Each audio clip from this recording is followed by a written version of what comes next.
വചനം ധ്യാനിക്കുമ്പോ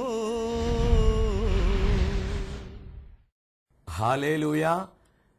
സന്തോഷത്തോടെ എല്ലാവരും കർത്താവിന് മഹത്വം കൊടുത്തേ. ഹല്ലേലൂയ. മഹത്വത്തിൻ സാന്നിധ്യം എന്ന ഈ ശുശ്രൂഷയിലൂടെ പരസ്പരം കണ്ടുമുട്ടുവാനും കർത്താവിന്റെ മാറ്റമില്ലാത്ത വചനത്തിന്റെ മാധുര്യം നമ്മുടെ ജീവിതങ്ങളിൽ കൂടുതലായി അനുഭവിക്കുവാനൊക്കെയായി കടന്നു വന്ന നിങ്ങൾക്കെല്ലാവർക്കും കർത്താവ് യേശു ക്രിസ്തുവിന്റെ സ്നേഹവും സമാധാനവും ആശംസിക്കുകയാണ്. ഇന്നത്തെ ശുശ്രൂഷയിലുടനീളം ആത്മാവിന്റെ ശക്തമായ പരിവർത്തനം ഉണ്ടാകുവാൻ നമ്മളായിരിക്കുന്ന കുടുംബത്തിന്റെ മേൽ, നമ്മുടെ സമൂഹത്തിന്റെ മേൽ, നമ്മുടെ വ്യക്തിപരമായ ആവശ്യങ്ങളുടെയും നിയോഗങ്ങളുടെ മേൽ ദൈവത്തിന്റെ പരിശുദ്ധാത്മാവ് ശക്തിയോട് ഇറങ്ങി വരുവാൻ പ്രിയ സഹോദര സഹോദരി വലിയ ദാഹത്തോടെ പ്രാർത്ഥിക്കുക. ഒരു നിമിഷം നിങ്ങൾ എല്ലാവരും ഇപ്രകാരം സ്വരമുയർത്തി പ്രാർത്ഥിക്കുക. പരിശുദ്ധാത്മാവേ വരിക, പരിശുദ്ധാത്മാവേ വരിക, ഞങ്ങളുടെ സമൂഹത്തിലേക്ക് വരിക, ഞങ്ങളുടെ സമൂഹത്തിലേക്ക് വരിക, ഈ ശുശ്രൂഷകളുടെ മേൽ വരിക, ഈ ശുശ്രൂഷകളുടെ മേൽ വരിക, ഞങ്ങളെ ഓരോരുത്തരെയും ദൈവരാജ്യത്തിനായി അഭിഷേകം ചെയ്യുക, അഭിഷേകം ചെയ്യുക. ഹല്ലേലൂയ, ഹല്ലേലൂയ, ഹല്ലേലൂയ, ഹല്ലേലൂയ, ഹല്ലേലൂയ. ഹല്ലേലൂയ. പ്രിയ ദൈവമക്കളെ, ഒന്നിച്ചേർന്ന് വലിയ ആനന്ദത്തോടെ പരിശുദ്ധാത്മാവിന്റെ നിറവിന് വേണ്ടി ആഗ്രഹിച്ച് നമുക്ക് ഏറ്റുപാടാം. അരൂപിയാൽ നിറയാൻ കവിയാൻ വരുന്നിതാ ഞങ്ങൾ, അരൂപിതൻ വരവും കൃപയും കരുത്തുമേകണമേ. ആനന്ദത്തോടെ പാടിക്കുക എല്ലാവരും. അരൂപിയാൽ നിറയാൻ അഭിഷേകം ഒഴുകട്ടെ, നദി പോലെ ഒഴുകട്ടെ, എല്ലാ ജീവിതങ്ങളിലേക്ക് ഒഴുകട്ടെ, കുടുംബങ്ങളിലേക്ക് ഒഴുകട്ടെ. പരിശുദ്ധാത്മാവേ, ഓരോ മക്കളെയും ദൈവരാജ്യത്തിനായി അഭിഷേകം ചെയ്യണമേ. സ്തുതിച്ച് പ്രാർത്ഥിക്കാം. ഹല്ലേലൂയ, ഹല്ലേലൂയ, ഹല്ലേലൂയ. സ്വരം ഉയർത്തി യേശുവിന്റെ നാമത്തെ വിളിക്ക്. ആരെല്ലാം ആഗ്രഹിച്ച് പ്രാർത്ഥിക്കുന്നുവോ അവരിലേക്ക് ഇതാ പരിശുദ്ധാത്മാവ് പെരുമഴ പോലെ പെയ്തിറങ്ങുന്നു. ആത്മാവേ, ഓരോ ജീവിതങ്ങളിൽ കുടുംബങ്ങളെ അഭിഷേകം ചെയ്യണമേ. സഹായകൻ അണയുമ്പോൾ സദാ വസിച്ചവനുള്ളിൽ അനുസ്മരിപ്പിച്ചിടും അനന്തമാമൻ വചനം. കാര്യങ്ങൾ അടിച്ചു പാടാം. സഹായകന്നണയും എല്ലാവരും ചേർന്ന് പാടുകേ. സദാ വസിച്ചവനുള്ളിൽ അനുസ്മരിപ്പിച്ചിടും അനന്തമാമിൻ കാര്യങ്ങൾ ഉയർത്തി സ്തുതിച്ച് പ്രാർത്ഥിക്കാം. ഹല്ലേലൂയ. പരിശുദ്ധാത്മാവേ, ജനകോടികളിലേക്ക് ലോകത്തിന് വിവിധ ഭാഗങ്ങളിലായിരുന്നുകൊണ്ട് ഈ ശുശ്രൂഷയിൽ പങ്കെടുത്തുകൊണ്ടിരിക്കുന്ന ഓരോ മക്കളിലേക്കും കാലഘട്ടത്തിന് അഭിഷേകമായി ദൈവശക്തിയുടെ വ്യാപാരമായി പരിശുദ്ധാത്മാവ് വരിക. ഹല്ലേലൂയ. കെട്ടുകൾ പൊട്ടട്ടെ, ദുഃഖങ്ങൾ ഒടിയട്ടെ, ബന്ധനങ്ങൾ തകരട്ടെ. സ്വരമുയർത്തി ഓരോ മക്കളെ വിശ്വസിച്ച് പ്രാർത്ഥിക്കേ. യേശുവിനെ വിളിക്കേ. Hallelujah, hallelujah. പകരുക, പകരുക, അഭിഷേകം പകരുക. ദുഃഖങ്ങൾ ഒടിയട്ടെ, ബന്ധനങ്ങൾ തകരട്ടെ. ഈ ശുശ്രൂഷയ്ക്ക് എതിരെ നിൽക്കുന്ന എല്ലാ അന്ധകാര വ്യാപാരം കോരികൾ യേശുവിന്റെ നാമത്തിൽ തകരട്ടെ. ദൈവരാജ്യത്തിന്റെ അഭിഷേകം, ദൈവവചനത്തിന്റെ അഭിഷേകം, കാലഘട്ടത്തിന്റെ അഭിഷേകം കത്തിപ്പടരട്ടെ. ഹല്ലേലൂയ, ഹല്ലേലൂയ, ഹല്ലേലൂയ. സ്തുതിച്ച് പ്രാർത്ഥിക്കും മക്കളെ. അല്പം സ്വരമുയർത്തി. Hallelujah, hallelujah. കുടുംബങ്ങളിലേക്ക് വരണമേ, ജീവിതങ്ങളിലേക്ക് വരണമേ, സഭാ സമൂഹങ്ങളിലേക്ക് വരണമേ. ഹല്ലേലൂയ, ഹല്ലേലൂയ, ഹല്ലേലൂയ. അഭിഷേകം നിറയട്ടെ, നിറയട്ടെ, നിറയട്ടെ. ദുഃഖങ്ങൾ, നിരാശ, മനോഭാരങ്ങൾ, മടുപ്പ്, ക്ഷീണം, തളർച്ച യേശുനാമത്തിൽ വിട്ടുപോകട്ടെ. കർത്താവ് പകരുന്ന അഭിഷേകം ഏറ്റെടുത്ത് പ്രാർത്ഥിക്കും മക്കളെ. ഹല്ലേലൂയ, ഹല്ലേലൂയ. അഭിഷേകം ഒഴുകട്ടെ, അഭിഷേകം ഒഴുകട്ടെ, നദി പോലെ ഒഴുകട്ടെ, പെരുമഴ പോലെ പെയ്യട്ടെ. യേശുവിന്റെ നാമത്തിൽ, യേശുവിന്റെ നാമത്തിൽ, യേശുവിന്റെ നാമത്തിൽ.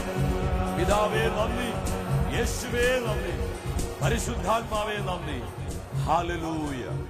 പരിശുദ്ധ അമ്മേ, വിശുദ്ധ ഔസേപ്പേ, സകല വിശുദ്ധരെ, മലാഖമാരെ ഈ ആത്മീയ ശുശ്രൂഷകൾക്ക് വേണ്ടി പ്രാർത്ഥിക്കണമേ. ഹല്ലേലൂയ. പ്രിയ ദൈവമക്കളെ, ദൈവവചനത്തിലൂടെ പരിശുദ്ധാത്മാവ് ഇന്നേ ദിവസം നമ്മെ പഠിപ്പിക്കുവാനായി പോകുന്നത് സമ്പത്തിനോട് ദൈവമക്കൾക്കുണ്ടായിരിക്കേണ്ട മനോഭാവത്തെക്കുറിച്ചാണ്. വളരെ പ്രാർത്ഥനാപൂർവം ദൈവാത്മാവ് നൽകുന്ന ഈ ദൈവിക ആലോചനയെ നമ്മുടെ ജീവിതങ്ങളിലേക്ക് അഭിഷേകമായി സ്വീകരിക്കുവാനായിട്ട് ഒരുങ്ങാം. അപ്പോസ്തലനായ പൗലോസ് തിമോത്തിയോസിന് എഴുതിയ 1-ാമത്തെ ലേഖനം 6-ാം അധ്യായം 10-ാം തിരുവചനത്തിൽ അപ്പോസ്തലൻ പറയുകയാണ്, ധനമോഹമാണ് എല്ലാ തിന്മകളുടെയും അടിസ്ഥാന കാരണം. ധനമോഹം മൂലം പലരും വിശ്വാസത്തിൽ നിന്ന് വ്യതിചലിച്ചു പോവുകയും തങ്ങളെ തന്നെ മുറിപ്പെടുത്തുകയും ചെയ്തിട്ടുണ്ട്. എത്ര കൃത്യമായിട്ടാണ് അപ്പോസ്തലനുടെ പരിശുദ്ധാത്മാവ് ഇത് വെളിപ്പെടുത്തുന്നത്. എല്ലാ തിന്മകളുടെയും അടിസ്ഥാന കാരണം ധനമോഹമാണ്. ധനത്തോടുള്ള അമിതമായ ആഗ്രഹം മൂലം അനേകർ വിശ്വാസത്തിൽ നിന്ന് വ്യതിചലിച്ചു പോയിട്ടുണ്ട്. നമ്മളായിരിക്കുന്ന ഈ കാലഘട്ടത്തിൽ നമ്മുടെ ചുറ്റുപാടുകളിലേക്ക് നമ്മൾ നോക്കുമ്പോൾ ഇതെത്രയോ സത്യമാണെന്ന് നമുക്ക് ബോധ്യപ്പെടും. എന്തിന്? നമ്മുടെ കൊച്ചു കേരളം തന്നെ എടുക്ക്. ഈ കേരളത്തിൽ ദൈവത്തിന് സ്വന്തം നാട് എന്ന് പറഞ്ഞ് അഭിമാനിക്കുന്ന നമ്മുടെ ഈ കൊച്ചു കേരളത്തിൽ തന്നെ നമുക്കറിയാം, ഇന്ന് പത്രമാധ്യമങ്ങളിലൂടെയും മറ്റ് മീഡിയയിലൂടെയും ഒക്കെ എന്താ വെളിപ്പെടുന്നത്? ഗുണ്ടാ സംഘങ്ങൾ, കൊട്ടേഷൻ സംഘങ്ങൾ ഇന്ന് പെരുകിക്കൊണ്ടിരിക്കുക. കൈ വെട്ടാൻ 5000, കാല് വെട്ടാൻ 10000, തല വെട്ടാൻ 2 ലക്ഷം, ഇങ്ങനെ പോവുകയാണ്. സെക്സ് റാക്കറ്റുകൾ, അതുപോലെ തന്നെ പണസമ്പാദനത്തിന് വേണ്ടിയിട്ടുള്ള മറ്റു വിധത്തിലുള്ള കൊള്ള പലിശകള്, മാനുഷിക സ്നേഹത്തിനും ബന്ധങ്ങൾക്കും വില കൽപ്പിക്കാത്ത വിധത്തിൽ സമ്പത്തിന് ദൈവമായി കരുതി എങ്ങനെയൊക്കെ സമ്പത്തുണ്ടാക്കാം എന്ന് വിചാരിച്ച് എന്തും ചെയ്യുവാനുള്ള ആ വ്യഗ്രതയിൽ ഈ ആധുനിക കാലഘട്ടം പോയിക്കൊണ്ടിരിക്കുക. അതുകൊണ്ട് തന്നെയാണ് ഈ നാളുകളിലെ സഭാമക്കളെ നോക്കി പരിശുദ്ധാത്മാവ് തിരുവചനത്തിലൂടെ ഈ ദൈവിക ആലോചന നമുക്കെല്ലാവർക്കും പകർന്നു നൽകുന്നത്. സമ്പത്ത് ഒരിക്കലും പാപമല്ല. ഞാൻ നിങ്ങളോട് പറയട്ടെ ദൈവമക്കളെ, സമ്പത്തല്ല ദൈവം, ദൈവമാണ് സമ്പത്ത്. നമ്മുടെ ആത്മാവിലോട്ട് നമ്മൾ ഇത് സ്വീകരിക്കണം. എന്നാൽ ഇന്ന് അനേകരുടെ ജീവിതത്തിൽ സമ്പത്ത് ദൈവമായിട്ട് മാറിയിരിക്കുക. അതുകൊണ്ട് എന്ത് സംഭവിക്കുന്നു? പ്രഭാഷകന്റെ പുസ്തകം 31-ാം അധ്യായം 1-ാം തിരുവചനത്തിൽ ദൈവാത്മാവ് വെളിപ്പെടുത്തുകയാണ്, ധനത്തിലുള്ള അമിതമായ ശ്രദ്ധ ആരോഗ്യത്തെ കെടുത്തിക്കളയുന്നു. ഇന്ന് എത്ര പേരുടെ ആരോഗ്യം നഷ്ടപ്പെട്ടത്? പണസമ്പാദനത്തിനു വേണ്ടി ധനത്തോടുള്ള അത്യാർത്തി മൂലം ആരോഗ്യം നഷ്ടപ്പെട്ട ഒരുപാട് ജീവിതങ്ങൾ. പലപ്പോഴും ശുശ്രൂഷകളായിട്ട് പോകുമ്പോൾ അനേകം ദൈവമക്കള് അവരുടെ ജീവിത അനുഭവങ്ങള്, സാഹചര്യങ്ങൾ, ചില ദുഃഖങ്ങളൊക്കെ പങ്കുവെക്കാറുണ്ട്. അതിൽ നല്ലൊരു ശതമാനവും അനേകരെ ദുഃഖാവസ്ഥയിലും വേദനിച്ചും രോഗാവസ്ഥയിലും ഇരിക്കുന്നതിന് പ്രധാന കാരണം ധനസമ്പാദനത്തിനു വേണ്ടി അവർ സ്വീകരിച്ച ചില മാർഗങ്ങളാണ്. അതാണ് ഇവിടെ വചനം പഠിപ്പിക്കുന്നത്. ധനത്തെക്കുറിച്ചുള്ള ഉത്കണ്ഠ ഉറക്കം ഇല്ലാതാക്കുകയും ചെയ്യുന്നു. വീണ്ടും പ്രഭാഷകന്റെ പുസ്തകം 31-ന്റെ 6-ൽ വചനം പഠിപ്പിക്കുകയാണ്, സ്വർണ നിമിത്തം പലരും നശിച്ചു പോയിട്ടുണ്ട് സമ്പത്ത് മൂലം. അപ്പൊ സമ്പത്ത് ഒരിക്കലും പാപമല്ല. സമ്പത്തിനോട് നമുക്കുള്ള സമീപനം, സമ്പത്തിനോട് നമുക്കുള്ള മനോഭാവം, ഇതാണ് നമ്മളെ നാശത്തിലേക്കും അല്ലെങ്കിൽ പാപത്തിലേക്കും മറ്റൊരു തരത്തിൽ പറഞ്ഞാൽ അനുഗ്രഹത്തിലേക്കും നയിക്കുന്നത്. ദൈവം ആഗ്രഹിക്കുന്ന ഒരു സമീപനത്തിലേക്ക് ഈ വിഷയത്തോട് ബന്ധത്തിൽ എനിക്ക് നിങ്ങൾക്കൊക്കെ കടന്നു വരാൻ പറ്റിയിട്ടുണ്ടോ? പലപ്പോഴും വളരെ ദുഃഖകരമെന്ന് പറയട്ടെ, ആത്മീയമായി വളർന്നുവെന്ന് അഭിമാനിക്കുന്നവർ പോലും നമ്മുടെ അനേകം ക്രൈസ്തവ കുടുംബങ്ങളിൽ ക്രിസ്തുവിനെ സാക്ഷ്യം വഹിക്കേണ്ടവരെ നമ്മൾ ഇന്ന് ലോകത്തിൽ പലപ്പോഴും ക്രിസ്തുവിന്റെ നാമത്തെ ദുഷിപ്പിക്കുന്ന വിധത്തിലാണ് നമ്മുടെ അനേകരുടെ ജീവിത ശൈലി. പാർട്ടീഷന്റെ പേരിൽ, സ്വത്ത് തർക്കത്തിന്റെ പേരിൽ സഹോദര ബന്ധങ്ങൾ എത്രയോ തകർന്നു പോകുന്നു. മാതാപിതാക്കളും മക്കളിലും തമ്മിലുള്ള ബന്ധം, സമ്പത്തിന്റെ പേരും പറഞ്ഞ് അനേകം കുടുംബങ്ങളിൽ, സമൂഹങ്ങളിൽ, ഒരുപാട് ആത്മീയ ശുശ്രൂഷ മണ്ഡലങ്ങളിൽ വരെ ഇന്ന് ഇത്തരത്തിലുള്ള ക്രിസ്തീയ സാക്ഷ്യത്തിന് നിരക്കാത്ത വിധത്തിലുള്ള പ്രവണതകളും പ്രവർത്തികളും വെളിപ്പെടുന്നത് നമുക്കൊക്കെ കാണുവാൻ കഴിയും. ഇവിടെയാണ് പൗലോസ് അപ്പോസ്തലന്റെ വാക്കുകൾ യഥാർത്ഥത്തിൽ അഭിഷേകമായി വെളിപ്പെടേണ്ടത്. നമുക്ക് പഴയ നിയമഭാഗത്തേക്ക് വരാം. പഴയ നിയമത്തിൽ പ്രത്യേകിച്ച് എനിക്ക് ഇഷ്ടപ്പെട്ടൊരു ദൈവ മനുഷ്യനാണ് നമ്മുടെ പൂർവ്വപിതാവായ അബ്രഹാം. അബ്രഹാമിന്റെ ജീവിതത്തിലൂടെ പരിശുദ്ധാത്മാവ് നമ്മെ പഠിപ്പിക്കുകയാണ് സമ്പത്തിനോട് എനിക്കും നിങ്ങൾക്കും ഉണ്ടായിരിക്കേണ്ട ശരിയായ മനോഭാവത്തെക്കുറിച്ച്. ഉൽപ്പത്തിയുടെ പുസ്തകം 14 അധ്യായത്തിലോട്ട് വരിക. നമ്മൾ അനേകരെ ഉൽപ്പത്തിയുടെ പുസ്തകം, പ്രത്യേകിച്ച് ഈ അധ്യായമൊക്കെ പല ആവർത്തിയും വായിച്ചിട്ടുള്ളവരാണ്. ഞാനും ഒരുപാട് പ്രാവശ്യം ഈ വചനഭാഗങ്ങളെല്ലാം വായിച്ചിട്ടുണ്ട്. പക്ഷേ കുറച്ച് നാളുകൾക്ക് മുൻപ് ഈ വചനഭാഗം പ്രത്യേകം വായിച്ചുകൊണ്ടിരിക്കുമ്പോൾ എന്റെ ആത്മാവിൽ പരിശുദ്ധാത്മാവ് ആ വചനത്തിന്റെ ചില പ്രകാശരശ്മികൾ പ്രകാശിപ്പിക്കുന്നതായി എനിക്ക് അനുഭവപ്പെട്ടു. ഞാനത് നിങ്ങളുമായി പങ്കുവെക്കാനായിട്ട് ആഗ്രഹിക്കുകയാണ്. അവിടെ 14 അധ്യായം 17 മുതൽ വാക്യങ്ങൾ. അബ്രഹാം 5 രാജാക്കന്മാരെ യുദ്ധത്തിൽ തോൽപ്പിച്ച് വിജയം വരിച്ചുകൊണ്ട് മടങ്ങി വരുന്ന ഒരു രംഗമാണ് അവിടെ നമുക്ക് കാണുവാൻ കഴിയുന്നത്. അബ്രഹാം യുദ്ധത്തിൽ വിജയിച്ച് തിരിച്ചു വരുന്ന സമയത്ത് 2 രാജാക്കന്മാരെ അബ്രഹാമിനെ സ്വീകരിക്കാനായിട്ട് വന്നു. അതിലെ ഒരു രാജാവ് സോദം രാജാവായ ബേറയും രണ്ടാമത്തെ രാജാവ് സാലേം രാജാവായ മെൽക്കീസദേക്കുമാണ്. നമ്മൾ ശരിക്കും ഇത് മനസ്സിലാക്കണം, വളരെ ശ്രദ്ധിച്ചുകൊണ്ടിരിക്കണം നിങ്ങൾ എല്ലാവരും.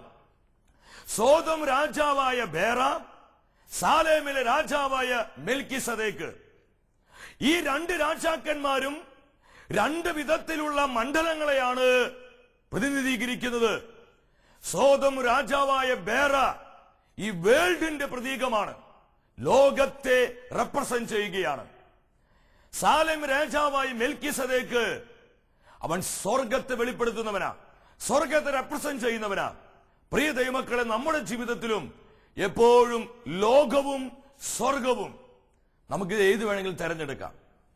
മെൽക്കീസദേക്ക് ദൈവത്തിന്റെ നിത്യപുരോഹിതനായിരുന്നു. മെൽക്കീസദേക്ക് അപ്പവും വീഞ്ഞും കൊണ്ടുവന്ന് അബ്രഹാമിനെ ആശീർവദിച്ചു. യുദ്ധത്തിൽ വിജയിച്ചു വന്ന അബ്രഹാമിനെ അനുഗ്രഹിക്കുകയാണ്. വചനം പറയുന്നു, തന്റെ സമ്പത്തിന്റെ എല്ലാ ദശാംശവും അബ്രഹാം മെൽക്കീസദേക്കിന് കൊടുത്തു. എന്നാൽ വാക്യം 21 വരുമ്പോൾ അവിടെ വചനം പറയുന്നു, സോദോം രാജാവായ ബേറ അബ്രഹാമിനോട് പറഞ്ഞു, അബ്രഹാമേ, യുദ്ധത്തിൽ നീ പിടിച്ചെടുത്ത എല്ലാ ആളുകളെയും ഞങ്ങൾക്ക് നീ വിട്ടുതരിക, എന്നാൽ ഞങ്ങളുടെ സമ്പത്ത് മുഴുവൻ നീ എടുത്തുകൊള്ളുക. 5 രാജ്യങ്ങളിലെ സമ്പത്ത്, നമ്മുടെ നാടൻ ഭാഷയിൽ പറഞ്ഞാൽ കോടാനുകോടി സമ്പത്തുണ്ട്. നമുക്ക് ഇമാജിൻ ചെയ്യാൻ കഴിയാത്ത വിധത്തിലുള്ള കോടിക്കണക്കിന് സമ്പത്ത് അബ്രഹാമിനെ ബേറ ഓഫർ ചെയ്യുകയാണ്. പ്രിയ സഹോദര, ഞാൻ നിങ്ങളോടൊന്ന് ചോദിക്കട്ടെ, നമ്മുടെ നേരെയാണ് ഇതുപോലത്തെ ഒരു ഓഫർ കിട്ടിയെങ്കിൽ നമ്മൾ എങ്ങനെയായിരിക്കും പ്രതികരിക്കുക? നമ്മൾ മറ്റൊരു കാര്യം കൂടി ശ്രദ്ധിക്കണം. ആ കാലഘട്ടത്തിലെ ലോക നിയമമാണ്, ഏത് രാജ്യത്തിനോ വ്യക്തികൾക്കോ യുദ്ധത്തിൽ ആര് വിജയിക്കുന്നുവോ അവർക്ക് ആ രാജ്യത്തിന്റെ മുഴുവൻ സമ്പത്ത് എടുക്കാം. ഇത് അന്നത്തെ നിയമമാണ്. സോദോം രാജാവായ ബേറ നൽകിയ ഈ ഓഫർ യാതൊരു മടിയും കൂടാതെ അബ്രഹാമിന് സ്വീകരിക്കാം. കാരണം അത് ലോക നിയമമാണ്. എന്നാൽ ഈ തിരുവചന ഭാഗത്തിലൂടെ പരിശുദ്ധാത്മ മറ്റൊരു സത്യം നമ്മളെ പഠിപ്പിക്കുകയാണ്. ലോകത്തിന് മുൻപിൽ ശരിയായിട്ടുള്ള പല നിയമങ്ങളും ദൈവമക്കൾക്ക് ശരിയാകണമെന്നില്ല. നമുക്കറിയാം, ഇന്ന് ലോകത്തിലെ വിവിധ രാജ്യങ്ങളിൽ സ്വവർഗ വിവാഹം നിയമമായി അംഗീകരിച്ചിട്ടുണ്ട്, അബോർഷൻ നിയമമായി അംഗീകരിച്ചിട്ടുണ്ട്, ദയാവധം നിയമമായി അംഗീകരിച്ചിട്ടുണ്ട്. ഇതുപോലെ അനേകം പൈശാചികമായ തിന്മ നിറഞ്ഞ നിയമങ്ങൾ ലോകം അംഗീകരിച്ചിട്ടുണ്ട്. എന്നാൽ സഹോദര സഹോദരി, ഞാൻ ആത്മാവിൽ ചോദിക്കട്ടെ, ദൈവമക്കൾക്ക് ഈ നിയമങ്ങൾ ബാധകമാണോ? ലോകം ശരിയെന്ന് പറയുന്ന അനേക നിയമങ്ങളും ലോകം ശരിയെന്ന് പ്രഖ്യാപിക്കുന്ന അനേകം കാര്യങ്ങളും ദൈവമക്കളായ എനിക്കും നിങ്ങൾക്കും ബാധകമല്ല എന്നുള്ള വലിയ യാഥാർത്ഥ്യം നമ്മൾ തിരിച്ചറിയണം. ഹല്ലേലൂയ. നമ്മുടെ നിയമം എന്തിൽ അധിഷ്ഠിതമായിരിക്കുന്നത്? നമുക്ക് വേണ്ടി അറുക്കപ്പെട്ട മുറിക്കപ്പെട്ട നമ്മുടെ കർത്താവായ യേശു ക്രിസ്തുവിന്റെ ചങ്കിൽ നിന്ന് ഒഴുകിയ തിരിച്ചോറയിലാണ് സഹോദര സഹോദരി എന്റെയും നിന്റെയും നിയമം അധിഷ്ഠിതമായിരിക്കുന്നത്. ഈ ബോധ്യമുള്ള ദൈവമക്കൾ സ്വരമുയർത്തി കർത്താവിന് മഹത്വം കൊടുത്താട്ടെ. ഹല്ലേലൂയ. ഇവിടെ അബ്രഹാമിന് ഇരു കരങ്ങളും നീട്ടി ഈ ഓഫർ സ്വീകരിക്കാമായിരുന്നു. എന്നാൽ അബ്രഹാം സ്വർഗത്തെ നോക്കി ജീവിക്കാൻ പഠിച്ചവനായിരുന്നു. പൗലോസ് അപ്പോസ്തലൻ കൊളോസ്യ സഭയ്ക്ക് എഴുതിയ ലേഖനം 3-ാം അധ്യായം 2-ാം തിരുവചനത്തിൽ പറയുന്നു, ഭൂമിയിലുള്ള വസ്തുക്കളിലല്ല മറിച്ച് സ്വർഗത്തിലുള്ളവയിലേക്ക് നോക്കി നിങ്ങൾ ജീവിക്കുക. അപ്രകാരം ജീവിച്ചൊരു ദൈവമനുഷ്യനാണ് അബ്രഹാം. കോടാനുകോടി സമ്പത്ത് തന്റെ മുൻപിൽ ഇരിക്കുമ്പോഴും അവൻ ദൈവത്തെ നോക്കി. ഇതായിരിക്കണം ഒരു ദൈവ പൈതലിന്റെ യഥാർത്ഥമായ ആറ്റിറ്റ്യൂഡ്. ഞാൻ വീണ്ടും വിളിച്ചു പറയട്ടെ, സമ്പത്തല്ല ദൈവം, ദൈവമാണ് സമ്പത്ത്. ഈ സത്യം നിങ്ങൾ അറിയണം. ഇന്ന് അനേകരുടെ ജീവിതത്തിൽ ഇത് അഭിഷേകമായി കത്തിപ്പടരണം. ഇവിടെ അബ്രഹാം സോദോം രാജാവായ ബേറയെ നോക്കി പറയുന്നൊരു കാര്യമുണ്ട്, എന്നെ വല്ലാതെ സ്വാധീനിച്ചൊരു കാര്യമാണ്. സ്വർഗത്തെ വളരെയധികം സന്തോഷിപ്പിക്കുന്ന ഒരു പ്രസ്താവനയാണ് അബ്രഹാം പറഞ്ഞത്. ദൈവം അബ്രഹാമിനെ പരിശോധിക്കുകയായിരുന്നു. ഇവൻ യഥാർത്ഥത്തിൽ ഒരു ദൈവ പൈതലാണോ? ഇവൻ യഥാർത്ഥത്തിൽ വിശുദ്ധിയുള്ള കുഞ്ഞാണോ? ഇവൻ യഥാർത്ഥത്തിൽ വിശ്വാസത്തിന് മനുഷ്യനാണോ? ഇവൻ യഥാർത്ഥത്തിൽ എന്റെ സാന്നിധ്യം മാത്രം ആഗ്രഹിക്കുന്നവനാണോ? ഇവൻ യഥാർത്ഥത്തിൽ നിത്യജീവനോടുള്ള പ്രത്യാശയിൽ ജീവിക്കുന്നവനാണോ എന്നുള്ള വലിയ പരിശോധന ഈ സമ്പത്തിനോടുള്ള ബന്ധത്തിൽ ദൈവം അബ്രഹാമിന്റെ ജീവിതത്തിൽ അനുവദിക്കുകയാണ്. പ്രിയ ദൈവത്തിന്റെ പൈതലേ, ഇതുപോലെ എന്റെയും നിങ്ങളുടെയും ജീവിതത്തിൽ പല മണ്ഡലങ്ങളിലും പല മേഖലകളിലും പല സാഹചര്യങ്ങളിലും ദൈവം ഇതുപോലെ സമ്പത്തിനോടുള്ള ബന്ധത്തിൽ ചില പരിശോധനകൾ നൽകും. എന്തിനാണെന്നറിയോ? നമ്മൾ യഥാർത്ഥ ദൈവ പൈതലാണെന്ന് വെളിപ്പെടുത്തുവാനായിട്ട്. അവിടെ 14-ാം അധ്യായം 22-ാം തിരുവചനത്തിലോട്ട് വരുമ്പോൾ സോദം രാജാവായ ബേറയെ നോക്കി ദൈവ പൈതലായ അബ്രഹാം വിളിച്ചു പറയുകയാണ്, ഞാൻ കർത്താവിന്റെ മുൻപിൽ ആകാശത്തിന്റെയും ഭൂമിയുടെയും സൃഷ്ടാവായ അത്യുന്നതനായ ദൈവത്തിന് മുൻപിൽ ശപഥം ചെയ്യുന്നു, ബേറ, നിങ്ങളുടേതായ ഒരു ചരടോ ചെരുപ്പിന്റെ വാറോ ഒന്നും തന്നെ ഞാൻ എടുക്കുകയില്ല. എന്നിട്ട് അബ്രഹാം പറയുകയാണ്, ഞാൻ അബ്രഹാമിനെ സമ്പന്നനാക്കി എന്ന് നിങ്ങൾ പറയരുത്. ഓ പ്രിയ ദൈവമക്കളെ, ഇതാണ് ഒരു ദൈവ പൈതലിന് ശരിയായ മനോഭാവം. നിങ്ങൾ അബ്രഹാമിനെ സമ്പന്നനാക്കി എന്ന് പറയാൻ ഇടവരരുത്. കാരണം അബ്രഹാമിനെ സമ്പന്നനാക്കുന്നത് ദൈവമാണ്. ഈ തിരിച്ചറിവ് നമുക്കുണ്ടാകണം. ബേറ നൽകിയ ആ ഓഫറുകള് തട്ടിത്തെറിപ്പിക്കുകയാണ് അബ്രഹാം. കാരണം അവൻ ദൈവത്തിൽ ആശ്രയിക്കാൻ പഠിച്ചവനായിരുന്നു. ദൈവമായിരുന്നു അവന്റെ സമ്പത്ത്, സമ്പത്തല്ലായിരുന്നു അവന്റെ ദൈവം. ദൈവത്തെ സമ്പത്തായി കണ്ടവന്റെ ഒരു വലിയ പ്രത്യേകതയാണ് പരിശുദ്ധാത്മാവ് അബ്രഹാമിന്റെ ജീവിതത്തിലൂടെ വെളിപ്പെടുത്തിയത്. അതെല്ലാം തട്ടിത്തെറിപ്പിക്കുകയാണ്. പ്രിയ ദൈവമക്കളെ, ഇന്ന് ശുശ്രൂഷയിൽ പങ്കെടുക്കുമ്പോൾ നിങ്ങൾ ശ്രദ്ധിക്കുക, സമ്പത്തിന്റെ പേരിൽ ബന്ധങ്ങൾ മുറിഞ്ഞു പോയവരെ ഈ കൂട്ടായ്മയിൽ പങ്കെടുക്കുന്നുണ്ടോ? സമ്പത്തിന്റെ പേരിൽ ബന്ധങ്ങൾ തകർന്നു പോയവരെ, സമ്പത്തിന്റെ പേരും പറഞ്ഞ് മാനസികമായി അസ്വസ്ഥപ്പെടുന്നവരെ. ഇന്നത്തെ ആധുനിക മനുഷ്യനാണെങ്കിൽ അബ്രഹാമൻ നോക്കി പറയും, എന്റെ അബ്രഹാമേ, ഇതിന് വല്ല ആവശ്യം നിനക്ക് ഉണ്ടായിരുന്നടാ? എത്ര സുഖമായി നിനക്ക് ജീവിക്കാമായിരുന്നു. നിന്റെ തലമുറകൾക്ക് ഇത് കൊടുക്കാമായിരുന്നില്ലേ? നിനക്ക് എന്തൊക്കെ അതുകൊണ്ട് ചെയ്യാമായിരുന്നു. ഇതിന് വല്ലം ആവശ്യമുണ്ടടാ? ഇന്നത്തെ ആധുനിക കാലഘട്ടം അബ്രഹാമൻ നോക്കി പറയും, അവര് മന്ദബുദ്ധിയാന്ന് പറയും, ഒരു പൊട്ടനാണെന്ന് പറയും. എന്നാൽ സ്വർഗത്തിൽ ദൈവത്തിന്റെ സൂപ്പർസോണിക് കമ്പ്യൂട്ടറിൽ അബ്രഹാം ചെയ്ത പ്രവൃത്തി റെക്കോർഡ് ചെയ്യപ്പെട്ടു. ഹല്ലേലൂയ. എത്ര പേർക്ക് ഇത് മനസ്സിലാകുന്നുണ്ട്? ഉൽപ്പത്തിയുടെ പുസ്തകം 15:1 നിങ്ങൾ വാ. ദൈവം അത് വളരെ സീരിയസ് ആയി കണ്ടു.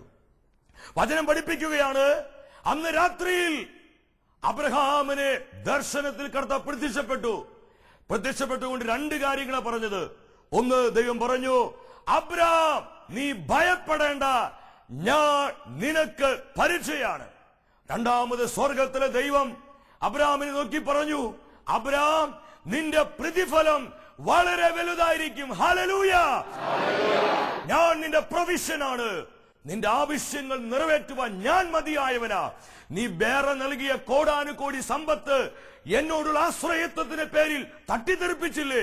അബ്രഹാമേ, ഞാൻ നിനക്ക് പ്രതിഫലമായിരിക്കും. ഞാൻ നിന്റെ തലമുറയ്ക്ക് പ്രതിഫലമായിരിക്കും. ഞാൻ നിന്റെ പ്രൊവിഷനാണ്. ഹല്ലേലൂയ. എന്ന് നമ്മെ നോക്കിയും കർത്താവ് ഇതാ തന്നെ പറയുന്നത്. അതുകൊണ്ട് ദൈവം ആഗ്രഹിക്കുന്നത് പോലെയുള്ള ഒരു സമീപനമായിരിക്കണം നമുക്കെല്ലാവർക്കും സമ്പത്തിനോട് വേണ്ടത്. ദൈവത്തെ മാറ്റി നിർത്തി ദൈവത്തിന്റെ വഴികളിൽ നിന്നും മാറിക്കൊണ്ട് ഈ ലോകം പറയുന്നത് പോലെ സമ്പത്തിന് പുറകെ പോകരുത്. അത് എന്നെയും നിങ്ങളെയും നാശത്തിലേക്ക് എത്തിക്കും. ദൈവം പറഞ്ഞു, ഞാൻ നിന്റെ പ്രൊവിഷനാണെന്ന്. എന്താ ദൈവം ചെയ്തത്? ഉൽപ്പത്തിയുടെ ദിവസം 24:1 വരുമ്പോൾ കാണുവാൻ പറ്റും. ദൈവമായ കർത്താവ്, അബ്രഹാമിന് പ്രായമേറെയായി, ദൈവമായ കർത്താവ് എല്ലാ കാര്യങ്ങളിലും അബ്രഹാമിനെ അനുഗ്രഹിച്ചു. പ്രിയ ദൈവമക്കളെ, ഈ വചനത്തിന്റെ അഭിഷേകം ഏറ്റെടുത്ത് സമ്പത്തല്ല ദൈവം, ദൈവമാണ് സമ്പത്ത് എന്നുള്ള വലിയ യാഥാർത്ഥ്യത്തിലേക്ക് കടന്നു വന്ന് നമ്മുടെ കുടുംബങ്ങളും നമ്മുടെ ബന്ധങ്ങളും നമ്മുടെ സമസ്ത മണ്ഡലങ്ങളും ഈ ഒരു അഭിഷേകം ഏറ്റുവാങ്ങി ഈ കാലഘട്ടത്തിൽ ദൈവത്തിന് യഥാർത്ഥ മക്കളായി ഈ ലോകത്തിൽ കുറ്റമറ്റവരായി ജീവിക്കുവാനായി നമുക്കെല്ലാവർക്കും ഒരുങ്ങാം. അതിനായ ദൈവം നമ്മളെല്ലാവരെയും സമൃദ്ധമായി അനുഗ്രഹിക്കട്ടെ. നിത്യസ്നേഹത്താൽ എന്നെ സ്നേഹിച്ചു, നിത്യസ്നേഹത്താൽ എന്നെ സ്നേഹിച്ചു.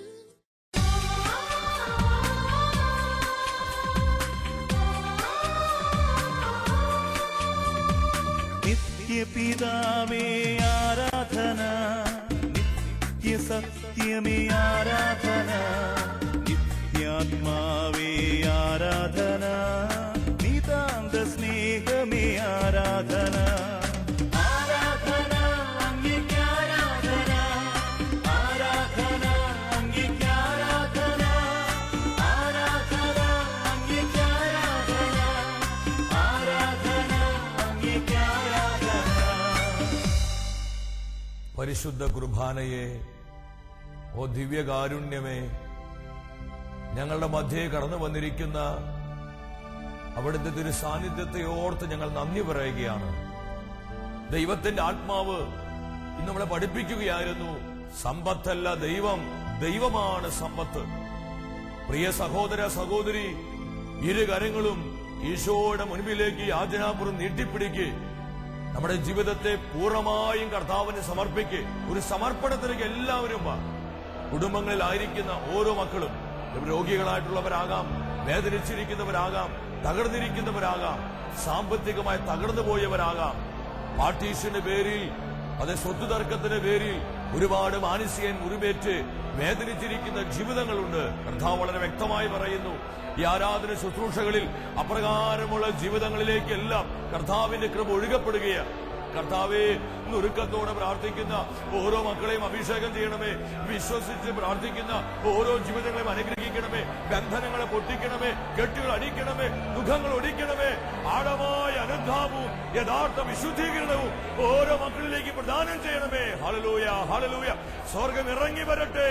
ദൈവത്തിന്റെ പരിശുദ്ധാത്മാവേ, ശക്തിയുടെ ആത്മാവായി, അഗ്നിയുടെ ആത്മാവായി, അഭിഷേകത്തിന്റെ ആത്മാവായി കത്തിപ്പടരണമേ. ഇരുകരങ്ങളും ഈശോയുടെ മുൻപിലേക്ക് ഉയർത്തിപ്പിടിച്ച് സ്തുതിച്ചു പ്രാർത്ഥിക്കും മക്കളെ. ഹല്ലേലൂയ, ഹല്ലേലൂയ, ഹല്ലേലൂയ, ഹല്ലേലൂയ. ദൈവഭക്തനോ തന്റെ ക്ലേശവും ധനവും സ്വർഗത്തിൽ സമ്പത്തായി കൂട്ടിവയ്ക്കും. ബന്ധനങ്ങൾ അഴിയട്ടെ, കെട്ടുകൾ പൊട്ടട്ടെ. കർത്താവേ, അനേകം ആയിരങ്ങളെ ദൈവരാജ്യത്തിന് വേണ്ടി അഭിഷേകം ചെയ്യണമേ. ഹല്ലേലൂയ, ഹല്ലേലൂയ, ഹല്ലേലൂയ, ഹല്ലേലൂയ. ഭിയ, ഭിയ, ഭിയ, ഭിയ. സ്തുതിച്ചു പ്രാർത്ഥിക്കേ, അകലം തുറന്ന് പ്രാർത്ഥിക്കേ, യേശുവിനെ വിളിച്ചു പ്രാർത്ഥിക്കേ. കർത്താവേ, പ്രവർത്തിക്കണമേ. അത്ഭുതങ്ങളാണ്, അടയാളങ്ങളാണ് വചനത്തെ സ്ഥിരീകരിക്കണമേ. ഭൂഖണ്ഡങ്ങളിലേക്ക്, ദേശങ്ങളിലേക്ക്, രാജ്യങ്ങളിലേക്ക്, കുടുംബങ്ങളിലേക്ക്, സമൂഹങ്ങളിലേക്ക് കർത്താവേ, അവിടുത്തെ കൃപ കവിഞ്ഞൊഴുകട്ടെ. ഹല്ലേലൂയ, ഹല്ലേലൂയ, ഹല്ലേലൂയ. അനേകര് അഭിഷേകം പ്രാപിക്കട്ടെ, അനേകര് സൗഖ്യം പ്രാപിക്കട്ടെ, അനേകര് വിടുതലേക്ക് വരട്ടെ. ഹല്ലേലൂയ, ഹല്ലേലൂയ, ഹല്ലേലൂയ. യേശുവേ നന്ദി, യേശുവേ സ്തുതി, യേശുവേ ആരാധന.